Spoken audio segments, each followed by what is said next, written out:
gobe za a buɗe banki, ran Lahadi ma za a buɗe. Daga nan za a yi ta karɓan kuɗi dare da rana, ba wani magana awa ko wani abu. In su bankin sun karɓa ya cika su kawo ma central bank, su ma ba su tashi ba. So ba wani damuwa insha Allah.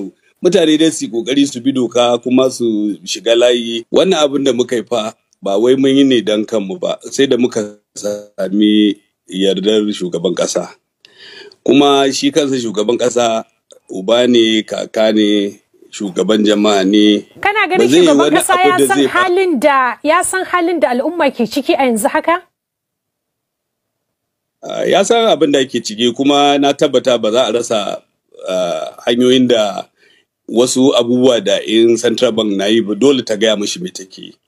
Mu abin da za mu ce shi ne muna ba ku tabbaci cewa duk abin da za mu yi, na gaya miki sati 2 kenan, duk wani babban jami'in central bank ya tura shi cikin ƙasar nan yana shugabancin waɗansu abubuwa. Abubuwan da ma ba ma yi, mu ɗauki kuɗi tsaba muna yi ma mutane canji don dai a sami sauƙi, duk ana yi.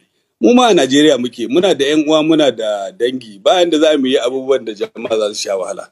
Muna roƙon mutane in suna da wani ƙorafi, akwai lambobi in kin taimaka mana an sa su, za su iya kira, kuma duk inda ake da wannan matsala muna da jama'an da za su iya zuwa su gani.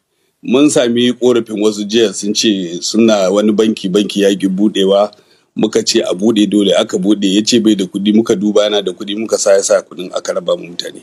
Ko ina muka je mun san abin da kowane banki ya ɗauka, in ya ɗauka sai ya gaya mana waye ba. Saboda haka mutane su yi haƙuri, ba yanda za mu yi abin da zai kuntata ma jama'a. Mu ma mutane ne, kuma muna tunanin mu ma ai muna cikin, in muna da irin wannan kuɗi mun rasa su ya za mu ji, yanda za su ji zahi haka za mu ji zahi. Ba yanda za a yi mu yi abu da gangan dan kawai a kuntata ma jama'a. Ba yanda za a yi wani abu na gwamnati ko na wata hukumar gwamnati ta zama ana yi ne dan kawai a ba mutane yawa.